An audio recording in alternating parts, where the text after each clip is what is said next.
Right, on Zoom, we're okay? Excellent. A good night, everyone. All right, I will say good morning. Good morning. I'm sorry for the few-minute delay, just some technical difficulties, but Baruch Hashem, now we are good to go. So I will say good morning. Good morning. Hopefully, everyone had a beautiful first days of Yom Tiv, and let us begin. Today's daf is Mem Beis, and we are going to begin Emir Hashem from the two dots on Mem Beis Amud Aleph. V'chein shar kol hanoshim, 2, 4, 6 lines down from the top.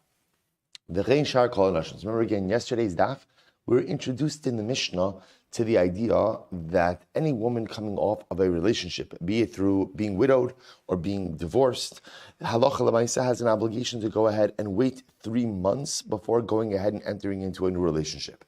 The reason for that mandatory waiting period is ultimately, again, to be mapchin, in order to distinguish, in order to know the paternity of any future children. So says the Gemara, Bishlama Yevamos Kida Amron. So I understand in the case of Yibum why we have to wait 3 months before going ahead and allowing them to remarry, because as we mentioned before, halacha l'maisa, we want to make sure that we know, is the child the son of Ruvain, the deceased brother, or Shimon, the Yavam. Elishar kol anashim amai. But in general, for other women, what does it matter? In other words, we'll say what Gemara is asking over here is, what's the halachic implication of knowing at the end of the day whose father is who? To which the Gemara says, Amar Nachman Amar Shmuel Mishum Damar Kra, because the pasuk says, Lios lecha lelokim ulazaracha acharecha. So I'll say the pasuk says in Bereshis, Vakimosi es brisi beini ubeincha ubein zaracha acharecha. Hashem says, Tav Mavinu, and I will go ahead and establish my covenant between you, between your offspring, uzaracha acharecha. So the Gemara darshans over here, Zaracha acharecha. There's a concept to know whose offspring is who. Whose offspring is who? Zaracha acharecha. So what is very interesting is something. In other words, there's halachic reasons why you would want to know whose father is who. In other words, who is the child of who. Again, in Yibum situation, to know whether or not there's a mitzvah of Yibum, there's not a mitzvah of Yibum. Nachala, inheritance purposes. But even just stam, the Gemara says, L'zaracha acharecha, to be able to understand, ultimately, again, proper paternity is a biblical mandate, even if there is no particular ramification to it. L'zaracha acharecha, l'havchim bein zaro shel rishon, l'zaro shel sheni. Ultimately, again, there's a mandate to be able to distinguish between the offspring of husband number one and the offspring of husband number two. So again, just to clarify, there would be 2 different reasons why paternity would play a role. Of course, reason number one could be, it could have ramifications in terms of inheritance. It could have ramifications in terms of yibum. But let's say there were to be a situation where you know that halacha l'maisa, there's no inheritance, there's no yibum. So I'll give you just a simple example, right? A woman is widowed, she gets remarried. So we'll say, let's say both husband one, husband two, they're both Yisraelim, right? Yisraelim, right? So there's no what tribe you're a part of, right? They're both Yisraelim. And let's say husband number one passed away and he's penniless. So there's no Yerusha, there's no money. So even in a case where halacha l'maisa, there's no necessarily halachic reason that's propelling you to know paternity, there's a general din of zaracha acharecha. It is good to know whose child is who, whose father is who. So the Gemara says, Lefichach, listen to this. I'm sorry, Massive Rava. So Rava raises a kasha. Lefichach, ger v'giores, tzrichin lahamtin gimel chadashim. This is very interesting about say. So therefore, again, the Gemara says,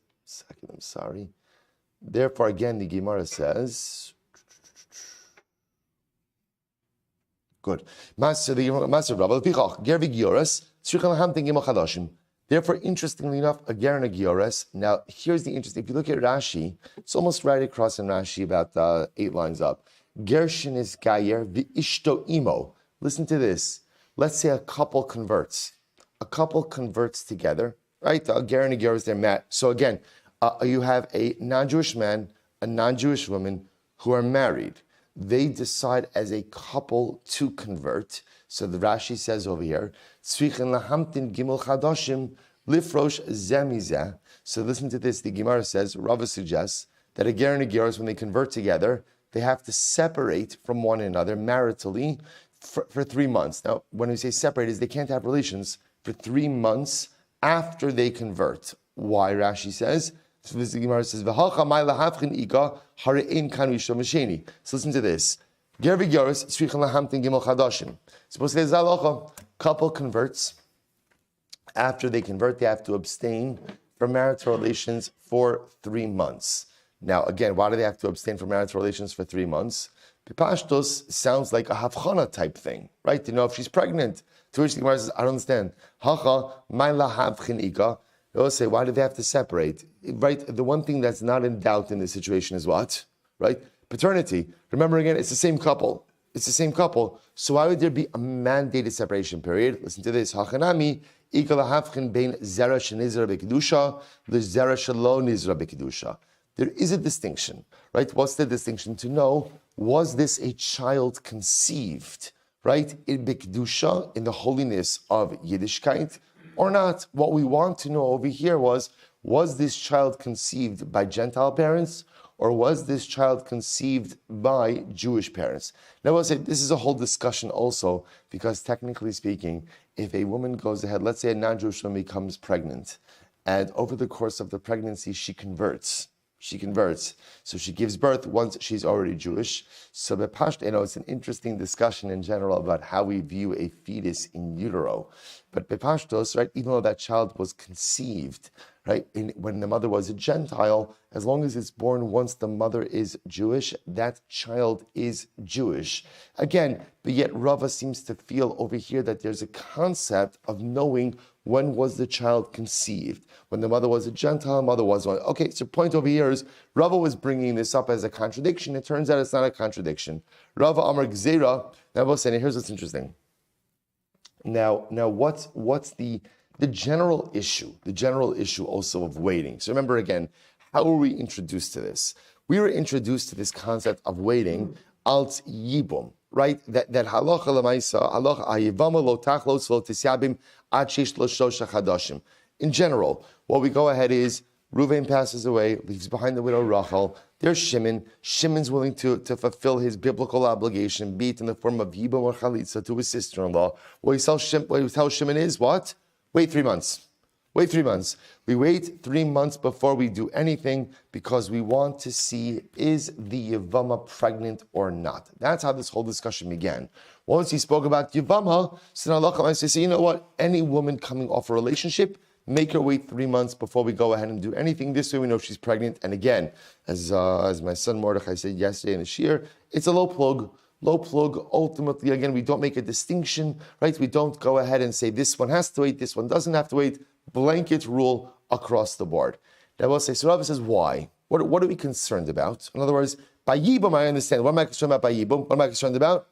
If she's pregnant and Shimon does Yibum, that's an Isser Da'araisa of Eishasach, of brother's wife. So Rabbi says, in general, Gzeira, Shema Yisa Asachos Me Aviv. In other words, you may come to marry your paternal sister, V'yabim Eishes Achiv Mi'imo, or do Yibum with your brother's wife, your maternal brother's wife, V'yotzies Imo Loshok, V'yiftar Sevim Loshok. Essentially, what Rava says is, if you're not clear about the paternity of people, it could just lead to a whole bunch of different arayos, to a whole bunch of different situations of immorality, which makes sense. Halacha l'maisa, if you don't know who's related to who, you could just get into a lot of trouble. Rashi says over here, Rava Amar Shema Yisa Achoso Me Aviv, Im Nises Toch Shlosha V'yolda, V'hu Ben Tes L'Rishon V'nola Bebeis Oshasheni V'Savar Shubana V'Yisas Bas Baila. Okay, we're not going to get into all the cases. The point that Rav is making over here is that halacha l'maisa, if you go ahead and you don't establish paternity, halacha l'maisa, you could end up marrying people who are biblically related to you and ultimately, again, violate arayos. Good, says the Gemara. Masiv Rav Chananya, so Rav Chananya raised the kasha, Bekulon ani kori ben mishum takanas erva, V'kan mishum takanos vlad.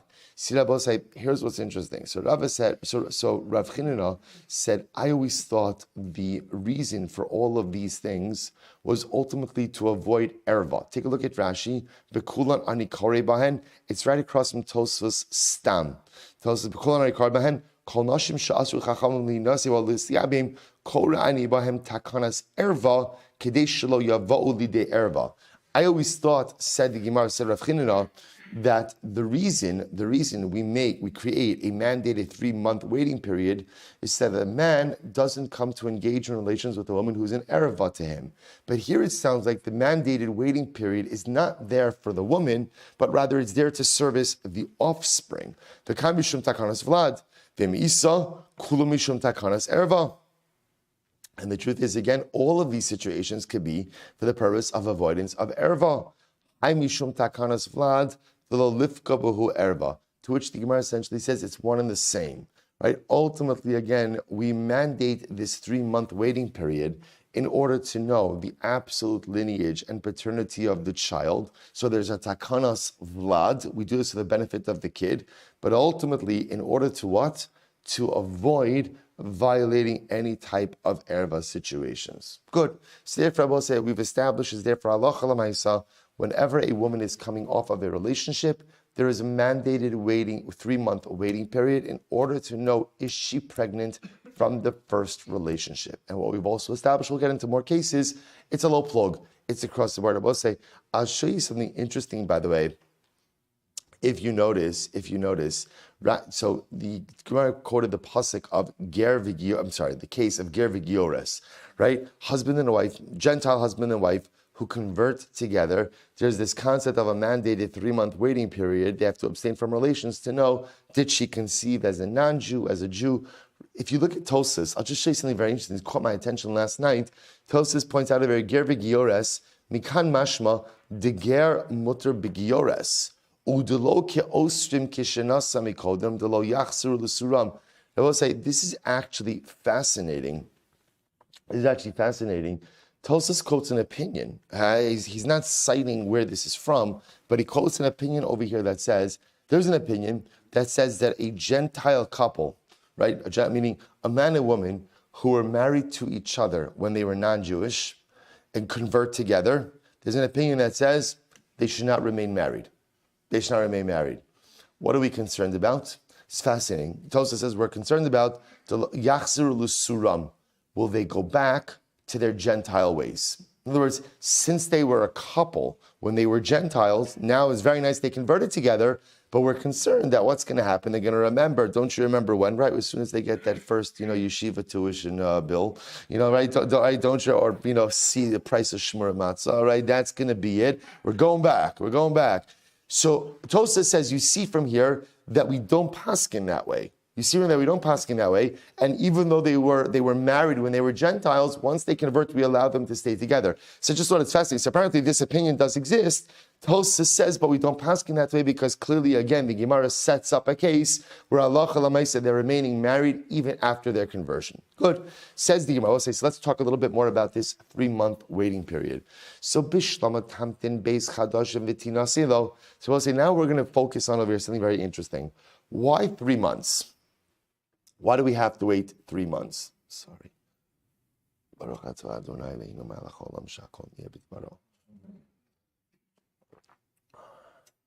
right, Baruch Fisher, thank you.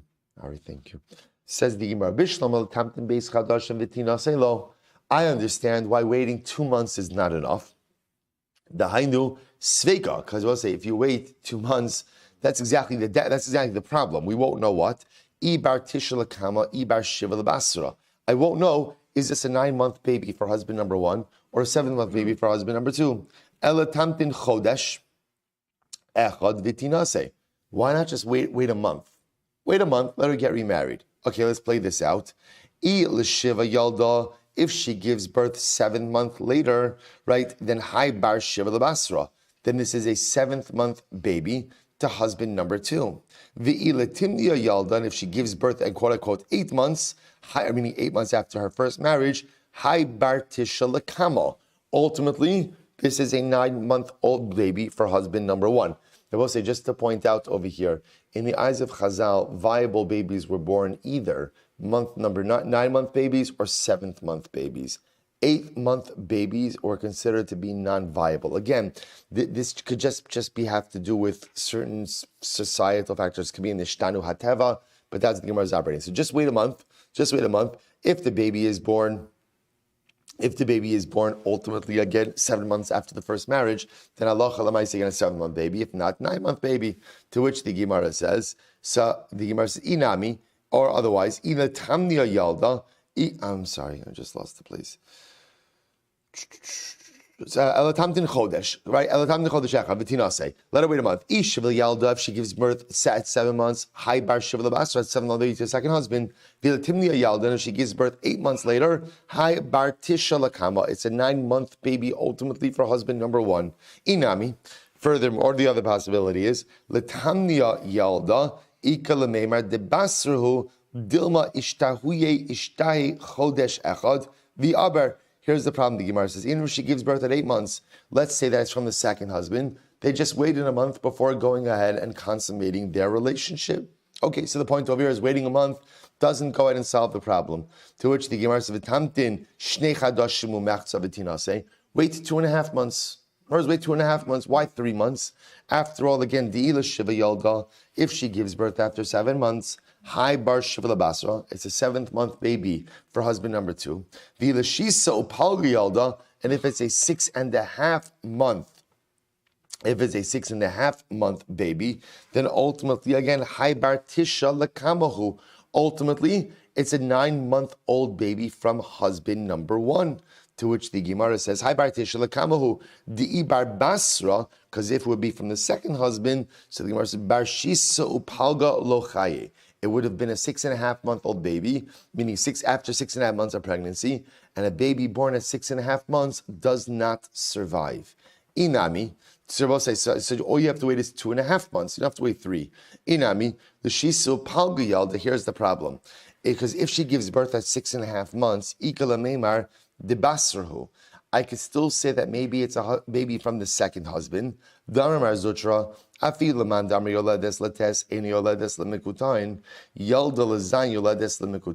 So I will say this is a fascinating discussion about, we saw this in Maseches Nida, about yoledes lemikutain, which means that when a woman gives birth, could she have a gestational period of partial months?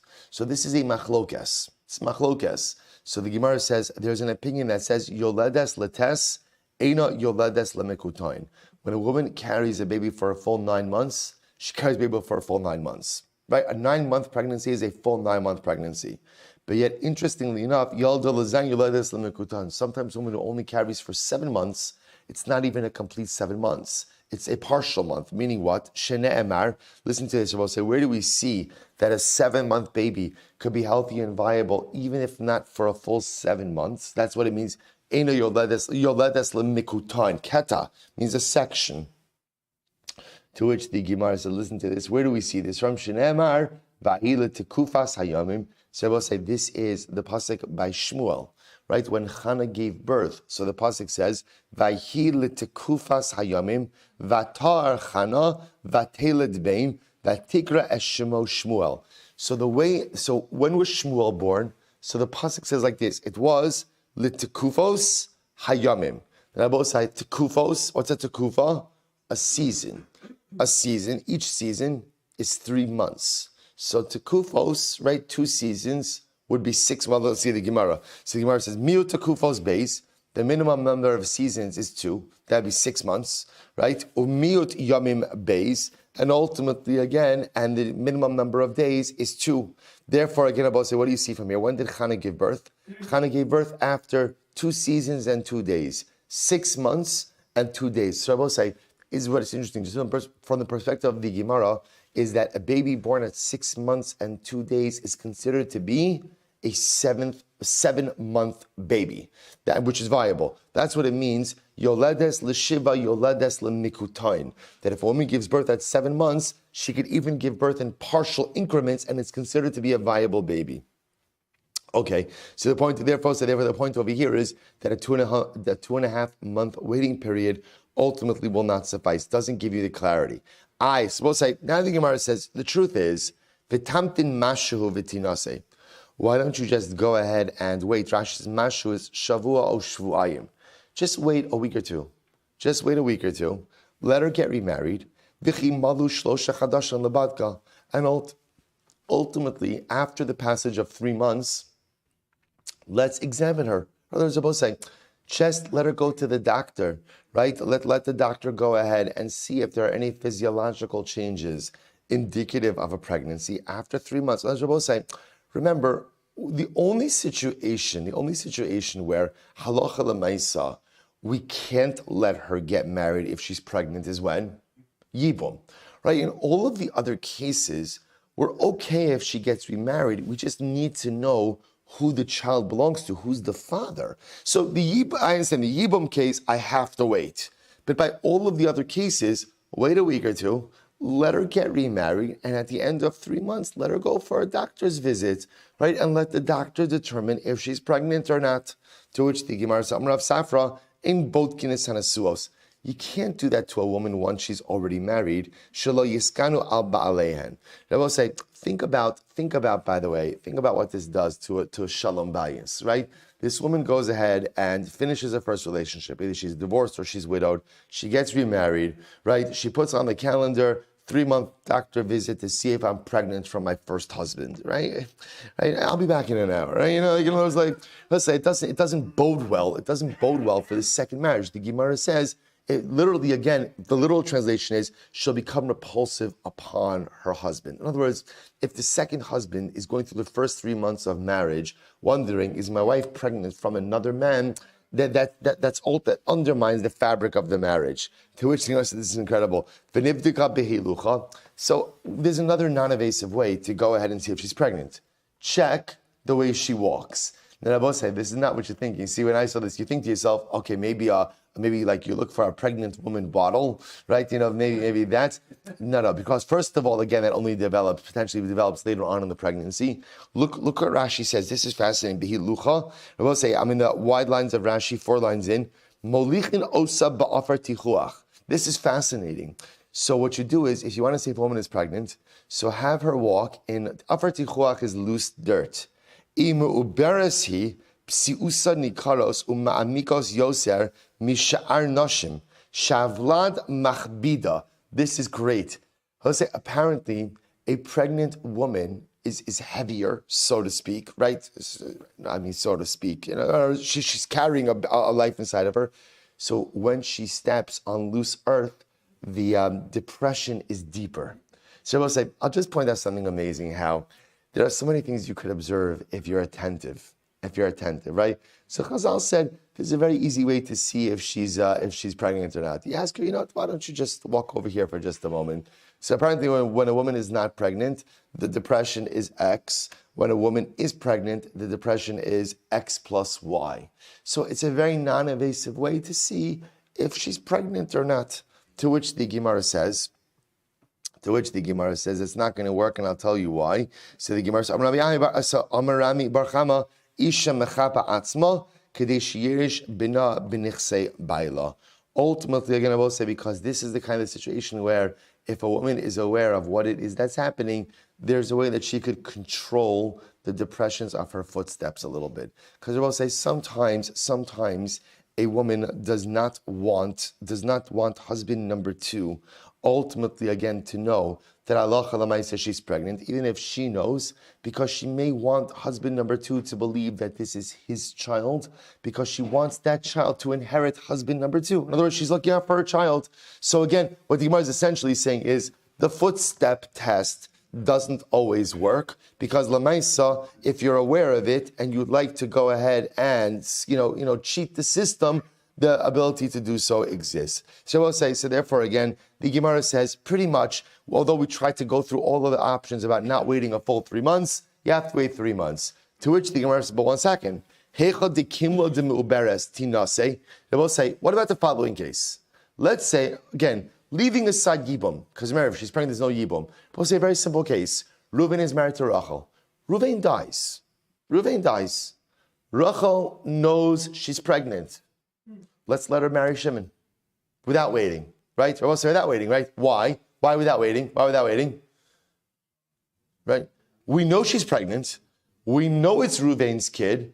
Let her get remarried. In other words, why? In other words, bro, say not yibum. Again, I want to be clear. Obviously, if we know she's pregnant, there's no yibum. And because, again, in general, after she's widowed, maybe we don't know she's pregnant, we have to wait for yibum for 3 months. But let's say in a non-yibum scenario, a woman is widowed or a woman is divorced, and we know with absolute certainty she is pregnant, which means that we know that it's Reuven's kid. Just let her get remarried.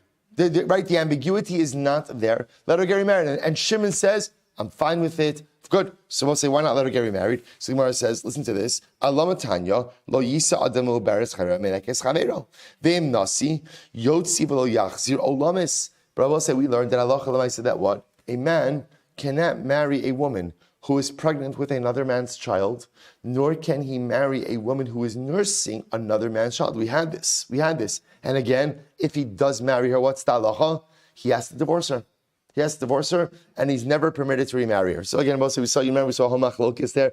What does it mean he's never permitted to remarry her? Meaning he's not permitted to remarry her ever, not permitted to remarry her for the duration, but can remarry her after the 2 years elapse. It's good. We saw that. So the Gemara says, I don't understand.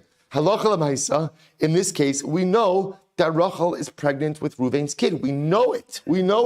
Why not let her get remarried? To which the Gemara says, Gzeira shematasa ubra sandal. Now, I will say that's a different discussion. What are we concerned about over here?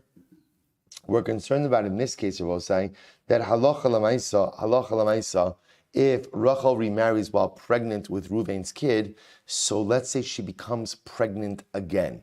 Now, I will say, remember, as much as a woman, we generally feel a woman can't become pregnant once she's already pregnant, right? There are certain abnormalities that occur with ectopic pregnancies or other things like that could potentially occur. So what we're concerned about is she's going to become pregnant again, and that second pregnancy, albeit a non-viable one, will imperil the first pregnancy. Therefore, we say to a woman who is pregnant, we say to a man that he cannot marry a woman who is pregnant with another man's child. Well, one second. If that's the case, the Gemara says, Ihachi dideinami. He'll say, if that's the case, then the truth is, when a woman is pregnant, she shouldn't be permitted to have relations with her husband. Her own husband. Because forget about a case of being widowed. If we're concerned that when a woman is pregnant, she's going to conceive again and imperil the first pregnancy, then when a woman is pregnant, she shouldn't be able to have relations with her husband. To which the Gemara says, so possibility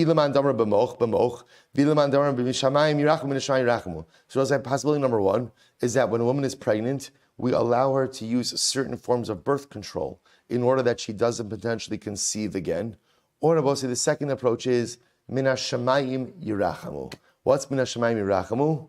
Hashem will have compassion. In other words, I will say an incredibly profound yesod, which is you can't go ahead and avoid every potential dangerous situation. So, is there a potential danger of a woman conceiving again and imperiling the first pregnancy? It exists, but lamaisa, you also have to live life. So we're not going to tell this couple that they can't maintain a normal, intimate relationship because of a potential danger. So either we let her use birth control, or again, I will say, it's such a profound yesod. We see this, people who try to mitigate every potential risk and you drive yourself crazy. At a certain point in time, you just have to say, I'm going to live my life, and HaKadosh Baruch Hu is going to take care of me. It can't be reckless, but Lamaisi, you have to live. Hachanami, so I'll say, so why don't we say, Hachanami, why don't we say the same thing in this case? In other words, so let Rachel get remarried, and again, either let her use birth control with Shimon, or again, say, HaKadosh Baruch Hu will take care of them. To which the Gemara says, Elamishum dechasa. The Gemara says, this is actually very interesting. What are we concerned about? We're concerned that Allah Chalamaisa, when she has relations with the second husband, the fetus is going to end up getting hurt. In other words, that as a result of relations with the second husband, the pregnancy is going to be imperiled. To which the Gemara says, Ihachi deinami. I don't understand. So why isn't that also a concern in a regular marriage? So why don't we say that Allah Chalamaisa, even in a regular marriage, a husband can't have relations with his wife because he's going to go ahead and hurt the fetus. To which the Gemara says, Didei chayis iluya. They will say because of a man, when he knows that his wife is pregnant, he's going to be gentle, right? And he's not going to imperil her. To which the Gemara says, Hachanami chayes uluya. I will say Jews are good people. So again, so even Shimon is also, he's not going to imperil the fetus, even if it's not his baby, right? So he'll also be gentle. To which the Gemara says, Elastam me'uberes limeinika kaima. To which the Gemara says, the truth is, there's a different reason. When a woman gives birth, I will say, what happens after she gives birth? She nurses. Right, she nurses most, and I will say it's surely bisman again. I will say it's very different today. Right, today a woman has a choice: does she want a nurse? Does she not want a nurse? Right, but lamaisa again, bisman gemara was certainly much more common because halacha lamaisa that was the primary form of sustenance. To which the Gemara says, Dilma amid beis Dilma I abra uma'achar chalba. I will say, what are we concerned about? What we're concerned about is as follows. Since generally a pregnant woman ultimately transitions into a nursing mother, what are we concerned about? That Allah, if she becomes pregnant, so pregnancy apparently goes ahead and diminishes the quality of the milk supply. And if that happens, then halacha lamaisa, that imperils the child. The kat lalei, and ultimately it chas v'shalom go ahead and lead to the demise, chas v'shalom, of the child. What the Gemara is saying is like this. The reason you can't go ahead and marry a pregnant woman, right? So let's say again, Reuven dies, Rachel is widowed. We know that Rachel is pregnant. We say, okay, there's no shaila of paternity. Let Rachel get married. What are we concerned about? We're concerned that Allah Lamaisa, right? Rachel's going to give birth. Not because Rachel's going to give birth. And then ultimately, again, if she's remarried to another man, what's going to happen? She's going to become pregnant again. And while she's nursing the baby, her milk supply will be diminished and put the baby in peril. Therefore, Chazal said, do not marry a pregnant woman. Do not marry a nursing woman. Wait till she finishes nursing. That way the milk supply is intact. Then you could marry her. To which the Gemara says, well, if we're concerned that a nursing mother will become pregnant and thereby diminish the milk supply, imperiling the child, ihachi tidenami. Rabbi said, membezam second line down. Ihachi tidenami. Rabbi says, shouldn't that be a general concern? By what? By any marriage. So the halacha should be that a man should not be permitted to have relations with his wife while she's nursing, lest she become pregnant and have a diminished milk supply, thereby imperiling her child. To which the Gemara says, no. Didei memas misa le bebeitzim v'chalav. I will say a man, if his wife becomes pregnant while nursing, will supplement the diet of his nursing child with milk and eggs. In other words, so if I know that my wife becomes pregnant while she's nursing, halacha I'll take care of my kid. I'll supplement my child's diet with other things. Says the Gemara. So I will say ultimately again, so why do we say that also by Shimon? So if Shimon marries Rachel while she's nursing, while she's pregnant, even if she becomes pregnant while nursing, and her milk supply becomes diminished, Shimon will go ahead and supplement the baby's diet with milk and eggs, to which the Gemara says, Lo yav lebal. Not necessarily. The Gemara says, unfortunately, Shimon may be a bit more reticent to supplement the baby's diet, since Shimon knows that what? That baby is what? Not his. It's not his kid. So maybe he's going to be a bit more reticent to support that child, to supplement the diet, to which the Gemara says, V'letabine liyarshim. So let her go to Beis Din. Right? Let the mother go to Beis Din and go ahead and make a claim against the inheritors of Reuven's estate, right? Because this is Reuven's kid. So let her sue them for support, so to speak, of Reuven's kid. Isha bosha level Beis Din v'horeges espina. Abaye says, a woman is embarrassed to go to Beis Din. They always say, Horeges Esperanza, she's going to kill her child. Doesn't mean she's going to kill her child. What it means is the child will die as a result of neglect. Again, the mother, because in this case, the mother is in a very difficult spot, right? She's in a very difficult spot because Lamaisa, husband number 2, doesn't want to go ahead and supplement the diet because it's not his kid. And husband number 1 is dead. And ultimately, the only way for her to get support from husband number 1 is to go to Beis Din to sue the heirs. And it's uncomfortable for her. I'll say in general, I'll just point out it's something, in general, it's something that we have to take to heart about making sure that women are comfortable if they have to go to Beis Din. It's difficult for a woman to go to Beis Din because Beis Din is often a man's world.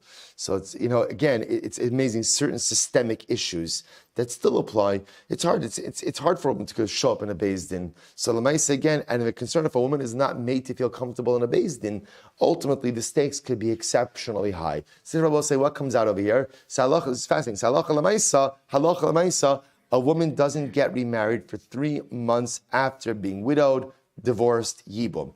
The yibum situation, Abosai, is abundantly clear because that we really have to know with absolute certainty, is she pregnant or not, because there the stakes are very high. But you begin to see is in every case, essentially we just mandate a 3-month waiting period. The most extreme case, Abosai, the one we just read, is even if we know she's pregnant, right? It's wild. We know with absolute certainty she's pregnant. But it turns out even so, there's a concern that a pregnant woman becomes a nursing mother. And the real concern is, lest she become pregnant while nursing again, the concern ultimately for the potential neglect of the first child. So in order to just avoid that, Chazal said, 3-month mandated waiting period. This is a separate halacha than the idea that you cannot marry a woman who is pregnant with another man's child or who is nursing another man's child. Chazal put that law on the books in order to protect the child from the first husband.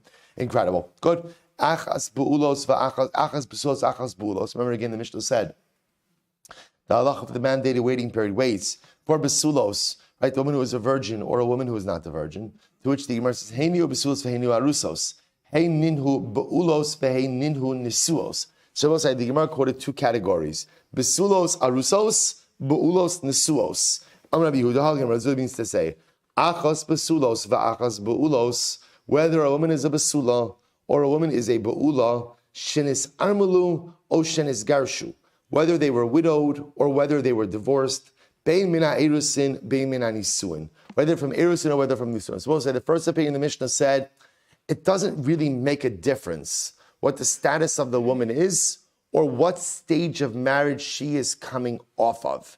If you were married, Ba'ula, Besula, Erusin, Nisuin, it doesn't make a difference. Once you end relationship number 1, there is a mandated 3-month waiting period before you get into relationship number 2. So it says, Rabbi Lazar lo ala bei midrasha. One day, Rabbi Lazar didn't come to the base medrash. Ashkechel Rabbi Asi. He found Rabbi Asi. Amar lei, my Amar Rabbanim bei midrasha. So he said, tell me, what did the Rabbanim say in the base medrash? What did they say in the base medrash? Amar lei, hachi Amar Rabbi Yochanan. Rabbi Yochanan said, halacha Rabbi Yossi, that the halacha follows Rabbi Yossi. That's what they said ultimately in the base medrash. So again, remember, we had Rabbi Yossi said, Kol hanoshim yisarsu chutz min ha'almana mipnei ha'ibal. Both Rabbi Yossi was the one who said that in all of these cases, erusin is always permitted. In other words, when a woman ends relationship number 1, erusin is always permitted. There's no problem with erusin, right? Why no problem with erusin? Why not? She's not living with her husband, so there's no problem, no potential of getting pregnant from husband number 2. The only exception is almana, because almana can't get married immediately because of avelos, a totally unrelated issue. So says the Gemara. So listen to this. So therefore, Rabbi Lazar didn't go to the base medrash. He found Rabbi Asi. Rabbi Asi asked Rabbi Asi, what do they say in the base medrash? Halacha is like Rabbi Yossi. Rabbi Yochanan said halacha is like Rabbi Yossi. Michlal di yichida palagale. So we'll say. So here's what's interesting. The fact that we say that halacha is like Rabbi Yossi indicates to us that halacha l'maisa, the one who was arguing Rabbi Yossi was a das yachid, an individual opinion, right? Because I will say, remember again, that if the Tanakama in the Mishnah was the Rabbanan, right, was a group, then by definition would have followed the group. Because whenever you have Rabbim versus a Yachid, the halacha follows the Rabbim. So it must be that if we're saying halacha follows Rabbi Yossi, that Rabbi Yossi's disputant in the Mishnah must have been another individual opinion. So the Gemara says, yes, that is true. Is that true? I'm sorry, the Gemara says, in Vatanya, we support this, and I was about to say, is the Bright supporting this? Hari Shaisa Redufa Leilech Labei Savia. Listen to this, we'll say very quickly. Shaisa Redufa Leilech Labei Savia. Let's say I will say a woman she didn't have shalom bayis, right? Couple didn't get along. So often she was spending a lot of time at her father's house. Or she was angry at her husband, and therefore they were not intimate with one another. Or her husband was incarcerated. Or her husband was very old or very sick. Or she was very ill. Or she miscarried after the death of her husband. Or she was sterile, or she was old, or she was very young, kitana, or islandess. or she was just unfit to go ahead and give birth. So remember again, what's common denominator in all these cases? Common denominator in all of these cases, this woman is not pregnant, right? This woman is not pregnant, either because of physiological factors or because of circumstantial factors. But we know she is not pregnant. What's the halacha? She has to wait 3 months. Rabbi Meir, these words Rabbi Meir, Rabbi Yehuda, matir li ares v'linase miyad. Ultimately, Rabbi Yehuda says that she is permitted to go ahead and do erusin immediately. So both say, what do you see? You see that this is a machlokas between individuals. You have Rabbi Meir saying you have to wait no matter what 3 months, and Rabbi Yehuda saying ultimately she can go ahead and do erusin immediately. Therefore, Rabbosai, when Rabbi Yochanan said that the halacha follows Rabbi Yossi in our Mishnah, Rabbi Yossi holds like Rabbi Yehuda, namely that a woman could do erusin immediately. We can say that the halacha follows Rabbi Yossi because Rabbi Yossi's disputant in the Mishnah is another individual, and therefore because it's individual against individual, therefore you can say that halacha is like Rabbi Yossi. So we'll stop over here for today. Again, I'm leaving you off mid-machlokes. There's much more to do in this. A really fascinating sugya set of us over the next 2 days. We'll continue it tomorrow. Shkayach Rabosai, and a good night.